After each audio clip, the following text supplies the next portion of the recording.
Hello everyone, my name is Ashley Leonard and welcome back to another episode of the Love Doesn't Hurt podcast. This week we are continuing a series of episodes on the podcast where I'm breaking down the Netflix miniseries Maid. I'm having so much fun writing and making these episodes, so I think I'm just going to release one every week for the foreseeable future, and we'll probably go back to an every other week schedule sometime in November. In the last episode of the podcast, I broke down the first episode of Maid, so be sure to go check that out if you missed it, or if you just need a refresher on what happened. And just as a trigger warning, this show does depict an abusive relationship that may be triggering if you've experienced similar abuse, so proceed with caution, or feel free to pass on this episode if that's not beneficial to your emotions or your healing. Just as a reminder, don't forget to subscribe on YouTube and follow the show on whatever podcast platform you use. With that being said, let's get into the breakdown.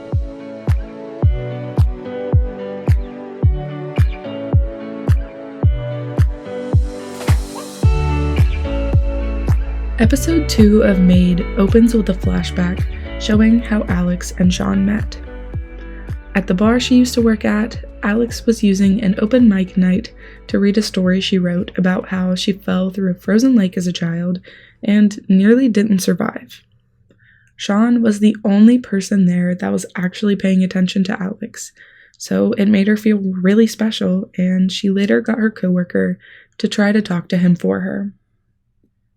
Back in current time, Alex and Maddie have settled into the floor of the ferry station to try and rest when the next morning, Nate, a guy that Alex went on a date with before meeting Sean, spots her. When asked if she needed help or a ride or anything, Alex deflected the fact that she and Maddie did need help with humor and lies. This is a really common coping mechanism people use to distract themselves and others from what's really going on, especially when people experiencing trauma don't want to process it in the moment. Nate can see that Alex does actually need help, so he takes the girls to Starbucks for breakfast and allows Alex to charge her phone. On the ride to Alex's job, we find out that Nate is also now a single parent after recently getting divorced. He then drops the girls off and gives Alex the phone charger she had been using. So we really learn from the introduction of Nate's character that he's a very kind and generous person and seems to care about Alex a lot. This is the kind of friend I hope every survivor has as they leave an unsafe relationship. Someone who truly cares, that wants to help them in any way possible, and doesn't expect anything in return.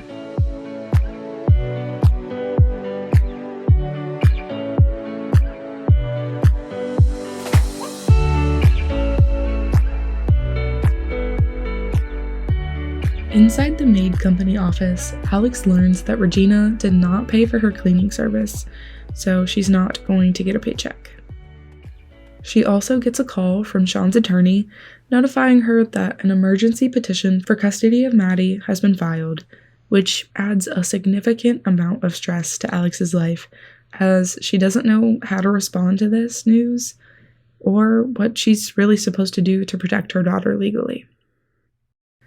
In another conversation with her social worker, Alex is advised to get a roof over Maddie's head immediately to look more fit as a parent in court. The social worker suggests the domestic violence shelter again to Alex, but Alex repeats that she doesn't believe she's being abused for real. The social worker then asks her if fake abuse looks like intimidation, threats, or control, which Alex had been experiencing from Sean. This scene demonstrates the common misconception that the only real type of abuse is physical, but we have gone over emotional, verbal, sexual, digital, and financial abuse, as well as stalking, which are all considered real forms of abuse. These other types may be harder to prove or not seen as an immediate danger by the legal system, but that does not mean that they are any less valid or any less frightening. If you need more tips in identifying these types of abuse, please go check out the individual episodes I've made on them.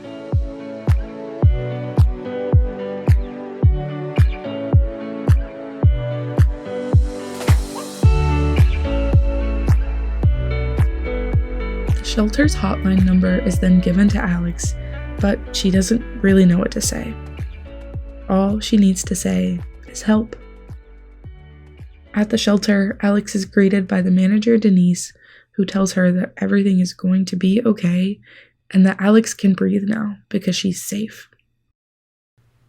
The shelter has a safety policy where phones can't be used on site, so Alex surrenders her phone and is led to an entire apartment that she's in awe is her own.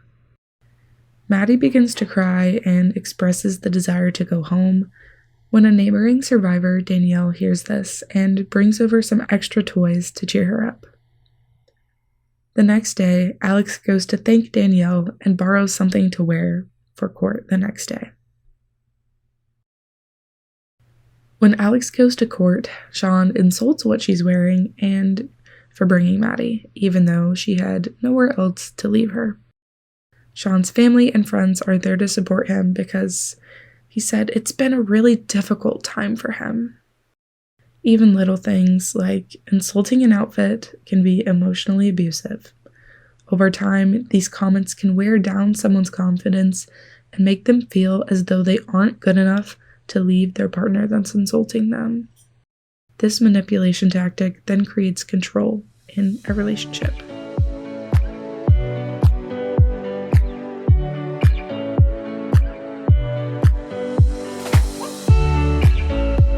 While in court, Alex is overwhelmed by the legal jargon and has no one there to support her because she can't afford an attorney.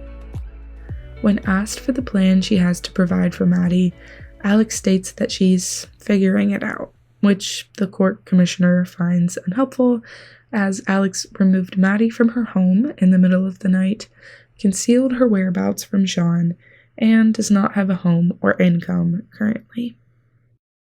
When Alex tells the commissioner that she's staying in a DV shelter, Sean's attorney is shocked, but both he and the commissioner fail to recognize Sean's abuse because he's never laid a hand on Alex or their child, and police reports have never been filed. The court then rules in Sean's favor, meaning that Maddie would be in his custody for 7 days until the temporary custody hearing, but Alex promised to come and do bath time each night of this week. This decision destroys Alex emotionally as she cries on the floor of the DV shelter apartment. Danielle, the other survivor, finds Alex there and tells her that it could be worse because she's experienced it.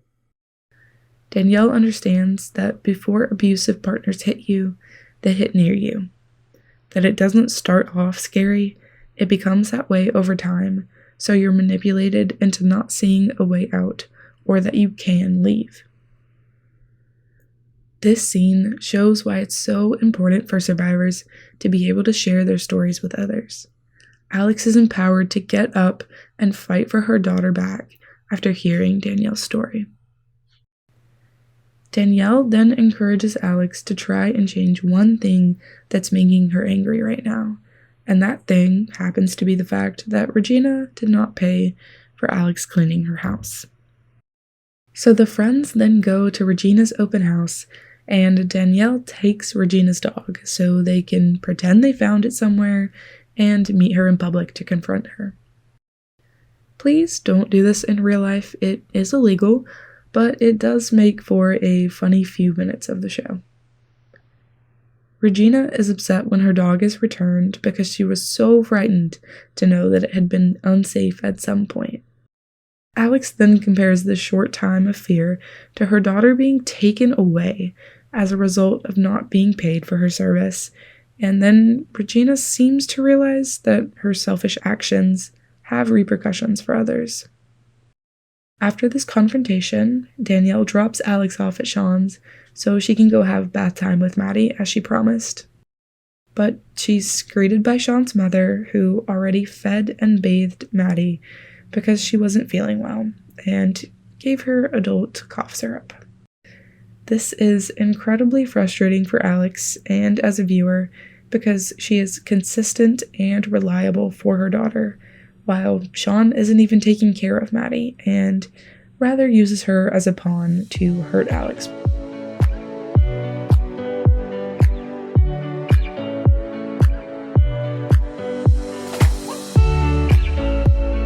The next day, Alex opens her phone to text from the Maid company saying that Regina had paid for Alex's cleaning service and that she can come pick up her check.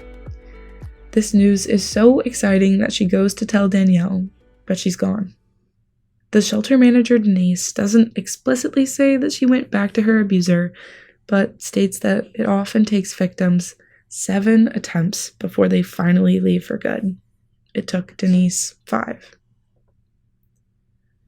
The final scene sequence of episode 2 shows Alex writing about when she got pregnant, how Sean sat her down and brought her tea upon hearing the news, but how he threw her out of their home and into the rain when she said she wasn't getting an abortion, screaming that she ruined his life and he'd never forgive her. Alex states that he really hasn't, and that she's been scared of him ever since.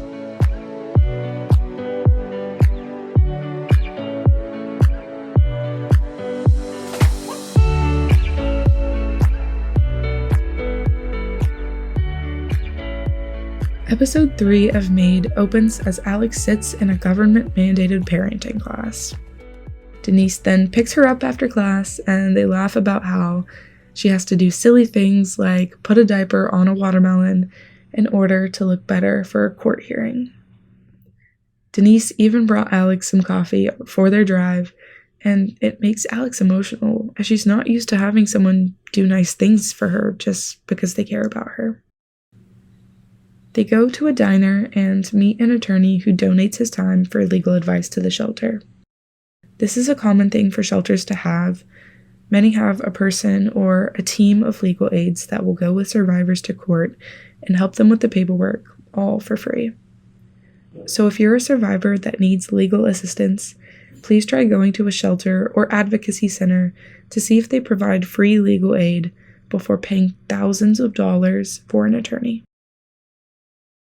The attorney Alex meets with explains that the state they're in doesn't classify emotional abuse as domestic violence, so her case is more difficult to make as it becomes a he said, she said.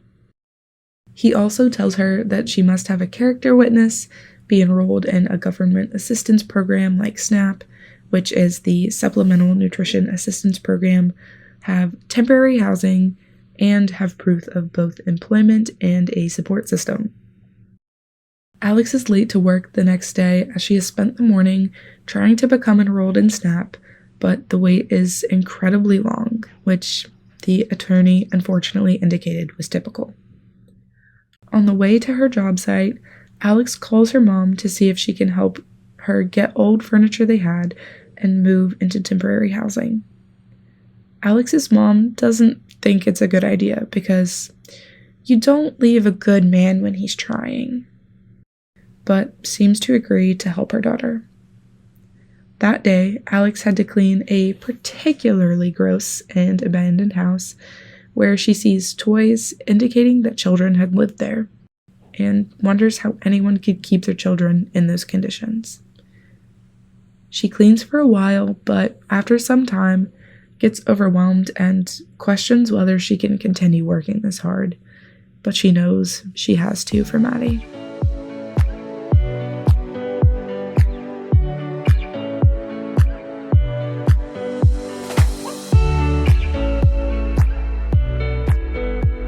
On the bus ride home, Alex is looking over the paperwork she must file for custody of Maddie when the bus stops near a bar that Alex sees Sean inside of.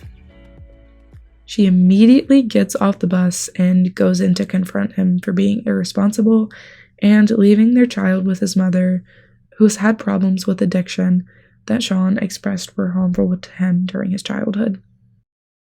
Alex questions why Sean wants custody of Maddie when he doesn't even want to spend time with her.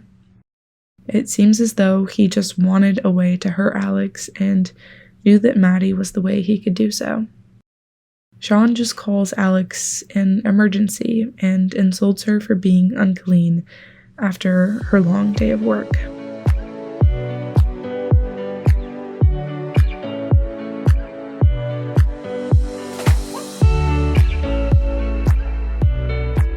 Back in parenting class, they're talking about how a child has stability when its parents are together. This seems to be a pretty outdated school of thought, as many circumstances don't allow for a child to have their parents together growing up. This can happen from domestic violence, but it can also be from chronic illness, an accident, an amicable divorce, and many more reasons. It is possible for children to have happy, stable lives with one parent or separated parents that work well together. So the teacher's lesson was a bit frustrating to hear. After class, Alex's mom picks her up and they drive to get their old furniture that Alex will be using in temporary housing. During this drive, they talk and Alex's mom has a hard time remembering when they lived in certain places as Alex was growing up, and this was due to them moving from partner to partner that the mom had. This indicates that Alex likely never saw her mom in a healthy and long-lasting relationship growing up, which can often contribute to the cycle of domestic violence. Unhealthy and unstable relationships became a normal thing to Alex, so she didn't really question her relationship with Sean being unstable until she felt that Maddie was unsafe.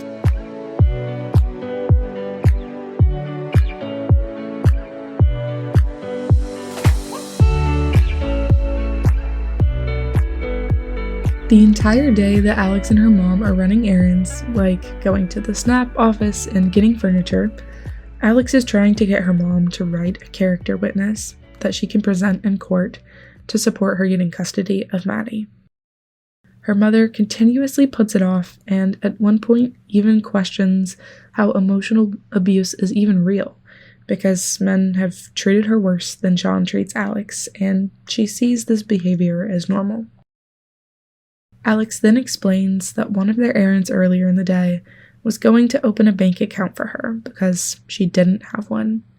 Sean had taken her bank accounts and cards away when she forgot to pay for something once. Alex is able to recognize this as financial abuse because of the support and education she's been provided at the domestic violence shelter.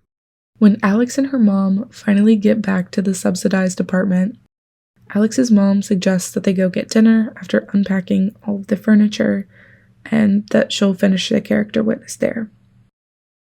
Fast forward to when they're done with dinner, and what a surprise, she still hadn't written it.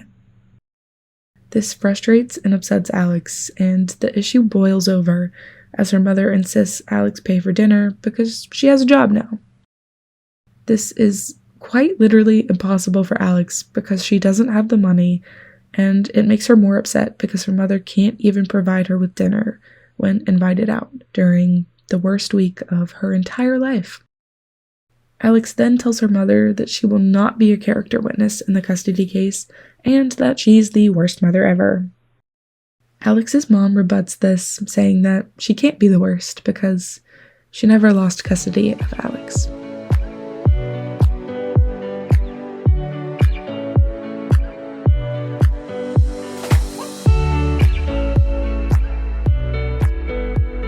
In the final scene sequence of episode 3, Alex is in her last parenting class when she gets an emergency text that Sean didn't come into work and had stayed out all night the night before.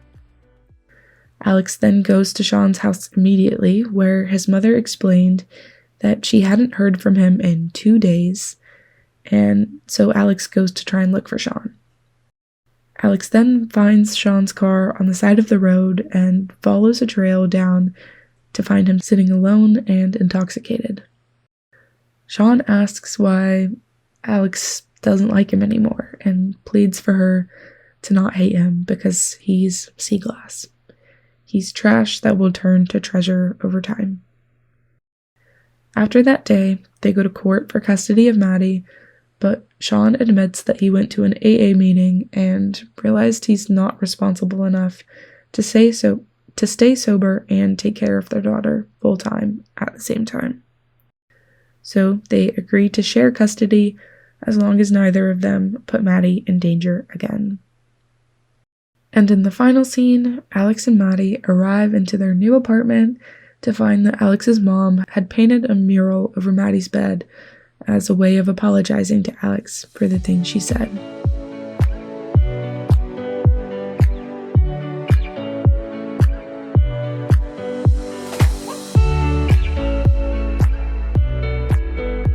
So that is a summary and breakdown of episodes 2 and 3 of Maid on Netflix. I hope you guys are enjoying this new series and are looking forward to breaking down the rest of the show over the next few weeks. As always, it is my goal with the Love Doesn't Hurt podcast to create another resource people can use to understand their experiences, get help, and know they're not alone. If you need immediate help, please call the National Domestic Violence Hotline at 1-800-799-7233 or text START in all capital letters to 88788. You can also visit their website, thehotline.org, for more information. If you enjoyed this episode or learned something new, be sure to subscribe so you never miss a new episode. If you would like to support the podcast, I would really appreciate you giving it a 5-star rating wherever you listen. And if you're listening on YouTube, be sure to give this video a thumbs up.